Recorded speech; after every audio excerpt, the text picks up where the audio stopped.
Assalamualaikum warahmatullahi wabarakatuh. Selamat pagi semua teman-teman.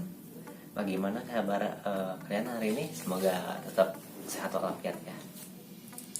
Oke, untuk pertemuan keempat kita pada minggu ini akan membahas tentang normalisasi data nih. Nah, dalam perancangan sebuah sistem database ada yang namanya normalisasi data.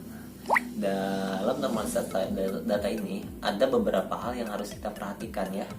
Pertama itu bagaimana sih kita menerapkan sebuah struktur tabel yang dapat diketahui dengan lebih baik dan mudah. Kemudian bagaimana sih caranya kita untuk merancang sebuah diagram relationship. Nah, fungsi keduanya ini adalah untuk lebih bagaimana sih kita itu dalam merancang sebuah database itu agar lebih cepat dalam pengaksesan, lebih mudah dalam memanipulasi data. Kemudian bagaimana sih kita untuk mengefisiensikan ruang penyimpanan kayak gitu. Nah, itu fungsi dari normalisasi data. Dalam normalisasi data ini ada beberapa hal ya yang harus kita ketahui.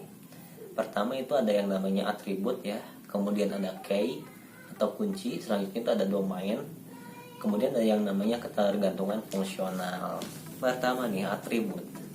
Atribut merupakan itu sangat identik ya dengan yang namanya kolom pada basis data ya.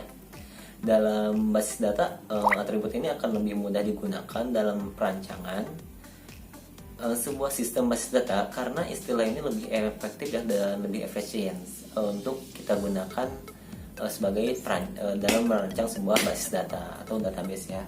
Sifat dan karakteristik dari atribut ini sangat melekat ya pada sebuah tabel. Peranannya itu dalam sebuah normalisasi data itu sangat tinggi karena bisa saja dengan normalisasi ada sebuah atribut yang kita tambahkan atau kita kurangi.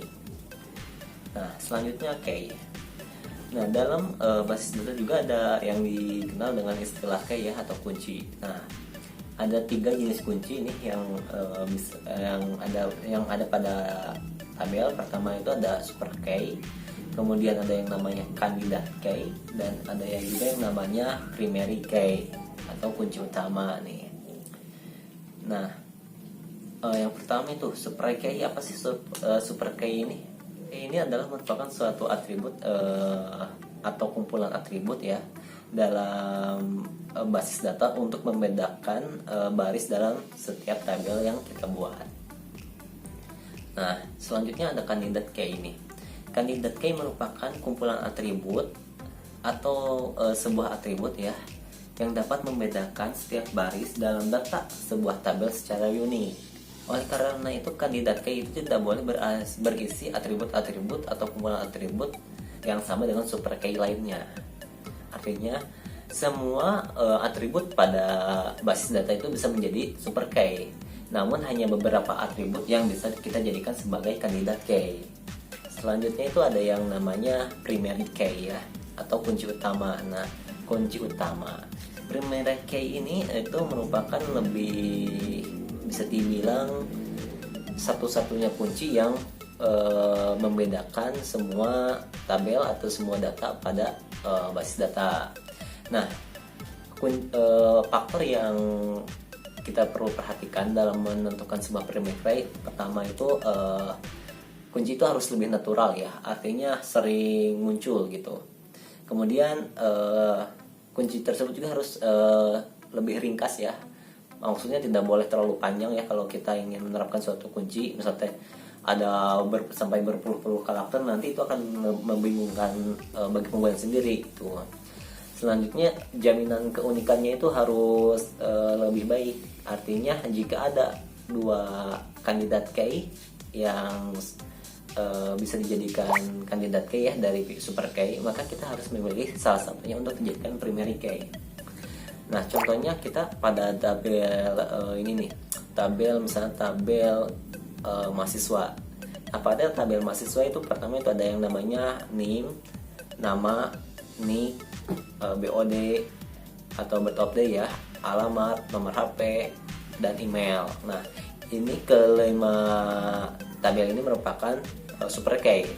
Nah, yang bisa kita jadikan sebagai kandidat kayak itu, contohnya itu NIM dan NIK. Karena dua tabel tersebut itu sangat unik ya, membedakan nilainya dengan tabel yang lainnya.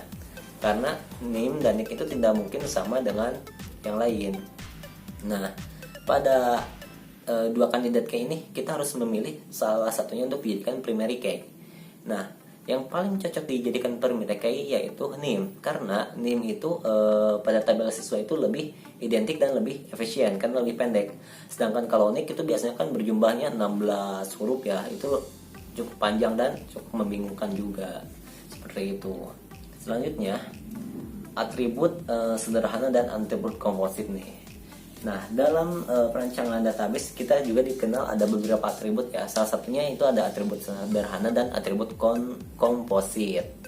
Nah, atribut sederhana ini merupakan sebuah atribut ya yang atomik atau tidak bisa dipecah-pecah lagi. Nah, contoh kan atom nih. Atom itu merupakan sebuah bagian terkecil ya, karena tidak bisa dipecahkan. Nah, dalam database juga ada yang namanya atribut sederhana atau atribut atomik ya. Kemudian ada juga yang namanya atribut komposit. Nah, ini kebalikannya. Atribut komposit ini adalah sebuah atribut yang bisa kita bagi-bagi lagi ke dalam beberapa bagian gitu. Contohnya itu kalau yang menjadi simple atribut itu ya, kayak tadi kalau di tabel mahasiswa nih, NIM nama itu menjadi sebuah simple atribut. Lalu ada lagi yang namanya atribut komposit. Nah, atribut komposit ini contohnya itu alamat. Karena alamat masih kita bisa bagikan ke dalam beberapa tabel. Contohnya itu ke dalam beberapa bagian atribut. Nah, dari alamat kita bisa pecah lagi menjadi contohnya itu ada desa, terus kemudian RT, RW, kecamatan, kabupaten, dan sebagainya. Nah, jadi dalam satu tabel tersebut masih kita pecahkan ke dalam beberapa bagian. Nah, selanjutnya ada atribut bernilai tunggal dan atribut yang bernilai multi. Nah, atribut yang bernilai tunggal ini namanya juga tunggal ya, atributnya itu berarti bernilainya hanya satu gitu. Sedangkan yang multi itu atributnya memiliki beberapa nilai. Contohnya itu kalau pada tabel mahasiswa ya, kayak tadi atribut bernilai tunggal itu kayak tadi nih, NIM nama itu bernilai tunggal. Sedangkan yang bernilai atribut yang memiliki paluannya itu multi, yang multi atribut itu contohnya itu hobi. Karena seseorang itu bisa memiliki lebih dari satu hobi, seperti itu. Nah, juga ada yang namanya atribut yang harus bernilai dan atribut yang bernilai 0. Artinya pada tabel ini pada tabel misalnya atribut yang bernilai ini, kita itu harus mewajibkan ya, pada kolom itu harus ada nilainya.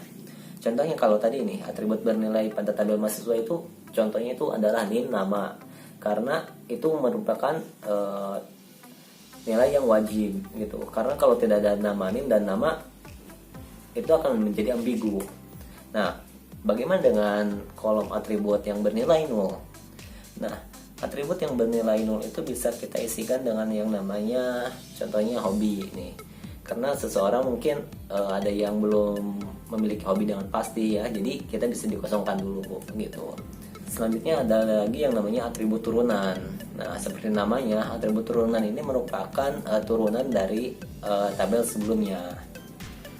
Contohnya itu pada tabel mahasiswa tadi ya, ada yang namanya NIM, nama, hobi, angkatan, dan IPK. Nah, jadi pada tabel ini kita bisa dijadikan dua tabel. Contohnya angkatan dan IPK itu menjadi atribut turunan dari tabel NIM. Seperti itu. Pertemuan kali ini saya cukupkan sekian ya. Mungkin nanti kalau mungkin ada yang mau dibahas, kita bisa bahas secara lebih langsung ya, lebih jauh lagi. Mungkin cukup sekian. Terima kasih. Wassalamualaikum warahmatullahi wabarakatuh.